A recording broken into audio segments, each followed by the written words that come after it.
আজকে বাসায় মেহমান আসবে, মেহমানের জন্য কি রান্না করতেছি সেটাই তোমাদের সাথে শেয়ার করব। হ্যালো এভরিওয়ান, আসসালামু আলাইকুম। কেমন আছো তোমরা? আমিও আল্লাহর রহমতে ভালো আছি। এখানে দেখো আমি প্রথমে নাস্তাগুলো সব কেটে নিচ্ছি, সাথে আমাকে ভাবি হেল্প করতেছে। তো নাস্তাতে অনেকগুলো আইটেম ছিল, মিষ্টি, ছানা বালিশা, তারপর অনেক রকমের ফল, যাই হোক এগুলা সব দিয়ে খাওয়ার জন্য। তারপর আমি একটু রান্না করে আসছি, কি রান্না করছে ভাবি সেটা দেখার জন্য। ভাবি না, আসলে রান্নাটা আমি করছি, ভাবি জাস্ট আমাকে একটু হেল্প করতেছে। এই যে দেখো এখানে গরুর মাংসটা আমি প্রেসার কুকারে দিয়েছিলাম, এটা অলমোস্ট হয়ে গেছে। এটাকে জাস্ট এখন একটু ধনিয়া পাতা দিয়ে তো নামিয়ে ফেলতেছি। আর এখানে দেখো আমি দেশি মুরগির রোস্ট রান্না করতেছি, আর আজকে রোস্টটা একদম ঝালঝাল হবে। এখানে কোনো রকম মিষ্টি বা দুধ অ্যাড করা হবে না, শুধুমাত্র ঝালঝাল করে রান্না করতেছি, কারণ যে গেস্টটা আসতেছে সে কিন্তু ঝালঝাল রোস্ট খেতে সব থেকে বেশি পছন্দ করে। তো গেস্টটা খুব খুব খুব আমার একজন ভালোবাসার মানুষ বলতে পারো, আমার খুব কাছের একজন মানুষ, আমার ভাই। তো আসলে আমার ভাই গরুর মাংসটা খুবই কম পছন্দ করে, 1 পিস বা 2 পিস খাবে, তাও অনেক জোর জবরদস্তি দিতে হয়। জাস্ট একটু দেশি মুরগি হলে হয়, ওর আর কিচ্ছু লাগে না। তো ও দেশি মুরগি ছাড়া ব্রয়লার মুরগি একদমই খায় না। তো যার জন্য এই যে দেখো আজকে ওর জন্য দেশি মুরগির রোস্ট রান্না করতেছি, তাও ঝালঝাল করে।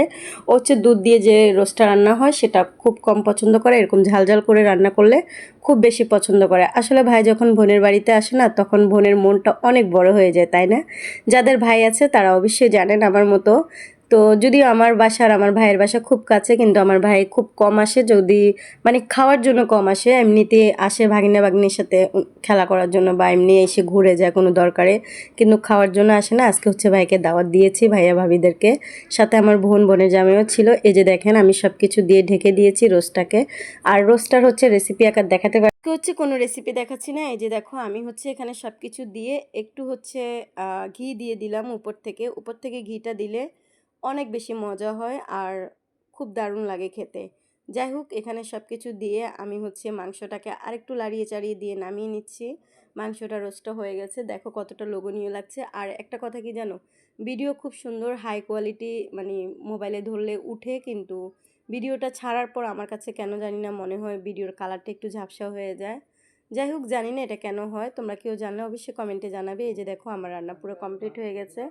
তো এখন যেহেতু শুক্রবার, তাই একটু তাড়াহুড়ো করেই রান্নাটা করলাম। তো যাই হোক ফাইনালি শুক্রবারে নামাজের আগে সব কিছু রান্নাবান্না হয়ে গেছে। এই যে দেখো কি সুন্দর কালার হয়েছে, তাই না?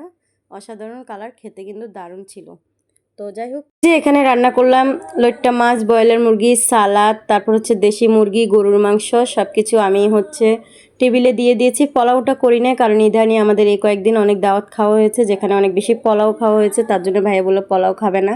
তো যাই হোক এখানে বিকালের নাস্তাতে আমি কেক দিয়েছিলাম, কিছুটা নাস্তা দিয়েছিলাম, তারপর চা নাস্তা কফি সব খেয়ে ওরা সবাই চলে যাচ্ছে। তো ভিডিওটা এই পর্যন্ত, কেমন লাগলো কমেন্টে জানাবো। সবাই ভালো থাকবে, সুস্থ থাকবে, আল্লাহ হাফেজ।